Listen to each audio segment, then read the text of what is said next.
I think that whether we had a deal or we didn't have a deal, the market was set up for a correction. But I believe, Brian, this is going to be a correction you're going to want to buy.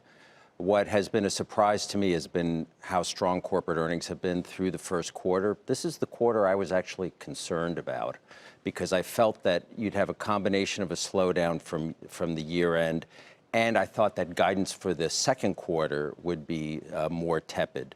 That didn't happen, and as you could see from the GDP numbers that we put out, our economy is far more resilient than perhaps even we thought it would be from what's going on. But the setup, investors have been too reliant on a trade deal with China, and I think either way, the market was set up. If you could get a sell on the news if we did have a trade deal with China, and now no deal.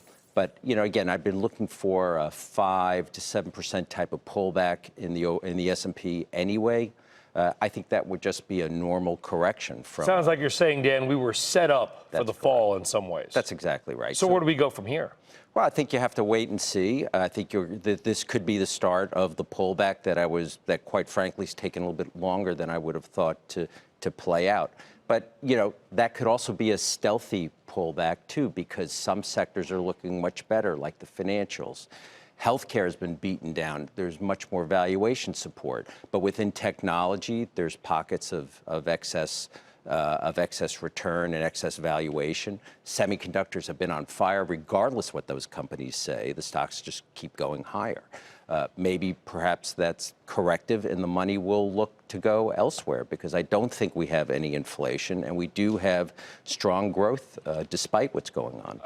If we get a deal, I mean, right now both sides are posturing. Right. Right? You know, I'm going to take my ball and go. That's right. If we get a deal, does the market bounce back?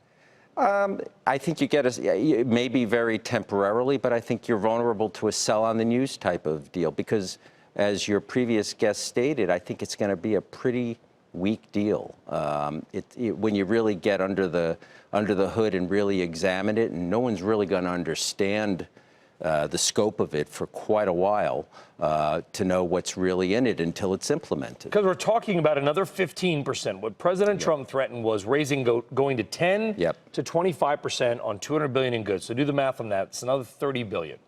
Sounds like a big number, but ultimately the U.S. economy is 17 to 18 trillion. That's right. Dollars. Is that material if that occurs, or is it more a psychological effect of, wow, we're going to really be engaged in this fight with China for a long time? I think it's very asymmetrical. It hurts the Chinese far more than it hurts the United States. And that's really... They sell us a lot more than we sell them. That's exactly right. And what we sell them, they, you know, try to copy anyway. So do you look to U.S.-focused stocks, the small caps, the companies that don't sell to China, they don't sell to Europe? You know, not the mom and pops, but the $5 and $10 billion market cap companies that do almost all their revenue from U.S. sources. Yes, but I have to say that what really impressed us with first quarter earnings is industrials, for example, which should be more impacted. They're doing an excellent job on cost control, and they're still keeping their margins higher. So there's a lot of parts of the economy, but intuitively, I think you're right. These small caps should fare better in this type of a pullback. Are you selling into this market decline today, Dan? No, but I mean, we've been coming in a little more defensive into this, and again, you're only one tweet away from up 500 points, too. So, you know, it's very difficult to know what's going to happen. I don't think this is actually the news that is going to determine whether we have a deal or not, because as you said early on, this is posturing. A deal has to look like it's going to collapse for any deal to get done. Well,